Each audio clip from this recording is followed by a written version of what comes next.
10 वीडियो बता څنګه جوړوي ویډیو وګوره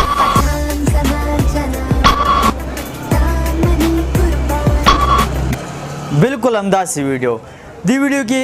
څو طریقې دي دوه طریقې دي یو پکې دا ټک ټوک والا आवाज اډ کول دي یعنی دا کم چې چکا وي یا سټوک وي دا ټک والا आवाज کوي دا به پکې تاسو څنګه اډ کوي او بل خبره داسې ویډیو به تاسو څنګه جوړوي کم چې په کوم سټایل باندې ما جوړه کړل نو طریقه راته ښیم راځئ زه د موبایل سکرین ته کو څوک غواړي چې داسې مزید ویډیوګانې وګورم نو ځان سره چینل سبسکرایب کولی شي که په فیسبوک پیج وي نو هغه هم فالو کولی شي ځکه چې زه دواړو ته ویډیو اپلوډ کوم نو راځئ زه موبایل په سکرین درته ښیم چې داسې ایډیټینګ به تاسو څنګه کوئ لیټس ګو د ټول نه مخکې به تاسو داسې وکړئ چې رابشئ خپل موبایل به کولاو کړئ چې موبایل هم کولاو کړو نو تاسو په کوم اپلیکیشن کې ایډیټینګ کولی شئ هغه اپلیکیشن کولاو کړئ زه به اپلیکیشن استعمالوم کیپ کټ اپلیکیشن ما کولاو کړو څنګه چې تاسو کیپ کټ اپلیکیشن کولاو کوي نو دلته به تاسو نیو پروجیکټ سلیکټ کړئ نیو پروجیکټ هم چې سلیکټ کو تاسو بعد کرکټ والا هغه ویډیو راوالی کوم کې چې ایډیټینګ کوئ خو د ټولو نه مخکې اولنۍ خبره تاسو به داسې ویډیو جوړوئ څنګه داسې شاټونو والا نو دې لپاره به اول طریقه داسې وکړئ که نه چې تاسو به ځان ته یا کیمرا ولګوئ یا به موبایل ولګوئ یو کس له به بال ورکوئ و ته بال راوله او زه به وام صحیح ده که نه خیر دی که بالونه پکې میس شي خیر دی که ته 30 بال وي که ته 50 بال وي هر یو بال ته وي په دې کې به دا میس بالونه تاسو ته کټ کړئ او شارټ والا بالونه به پرېږدئ میس بال به تاسو څنګه کټ کوئ مثال په طور په دې ویډیو ما کلیک وکړو دا بال چې کوم دی دا خو ما والی خو دا مثال په طور میس شوی دی دا بال به زه څنګه کټ کوم په دې ویډیو به دا ویډیو به دوه ګوتو باندې داسې زوم کړئ داسې زوم کړئ دا شارټ د دې ځینه والا په دې کوم ځای شروع کېږي په دې به دا سپلټ اپشن ووایي دا سپلټ دی دا به ووایي او چې کوم ځای پورې بال وشو نه اوس وشو بال د کوم ځای پورې د دې ځای پورې وشو بال دې ځای پورې وشو بل سپلټ به په دې ځای باندې واخلئ دا ویډیو چې کومه ده دا ځان له شوه یعنې دا ځان له شوه په دې ویډیو به کلیک وکړئ دا ډیلیټ اپشن به پیو ایسته به دا اپشن ختم شي دا میس بال به ختم شي صحیح شوه یوه خبره شوه ویډیو هم وکړه میس بالونه هم ختم کړل اوس به پکې ټک ټوک والا आवाज څنګه لګوئ ټک ټوک आवाज والا لپاره طریقه ده ښیم تاسو به راشئ دلته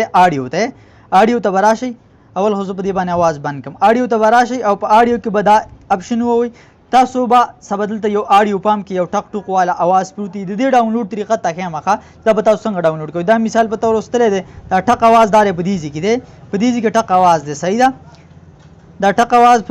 د دې نه سپلټ بیا کوي دې نه او داسې به لږ مخکې واوړئ دې نه دې کې به سپلټ کوي ښه سپلټ هم کو دا باقي ایریا به دا سایډ به هم ته ډیلیټ کوي او دا سایډ به هم ته ډیلیټ کوي چې ډیلیټ هم کو اوس چې کوم دی په دې ساوند باندې به ګوته کېدی په کوم ځای کې شارټ والا شوی مثال په طور په دې ځای کې شارټ والا شوی دی په دې ځای کې دا بوټ او بال میلاویږي دا ټک आवाज به راوړی په دې ځای به ولګوئ اوس چې زه پلی کړم دا به ټک आवाज کوي ګوره ورته یو شو صحیح ده اوس په دې ځای کې دویم شارټ لګېدلی دی نو په دې باندې به څنګه چل کوئ د شارټ په دې ساوند باندې به کلیک وکړئ او تاسو به ترې واخلئ کاپي دلته به تاسو اپشن درکړی دا دی کاپي اپشن هم واخیست تاسو له دویم آډیو درکړه چې په کوم ځای کې شارټ لګي دا ساوند به راوړئ داسې را به وړئ داسې کوم ځای کې بال او بیټ میلاویږي په دې ځای کې میلاویږي دا ټک आवाज به دلته ولګوئ نو اوس چې دلته پلی کړئ دلته به ټک आवाज وکړي ګوره دغه نو دغه شانه کې چې په کوم ځای کې نه دی کوم ځای کې تاسو شارټ والی په دې آډیو باندې کلیک کوئ او کاپي اخلئ او زه یو پقه ځای کې په شارټ باندې لګوئ بل شارټ په کوم ځای کې لګېدلی ګورئ ورته ښه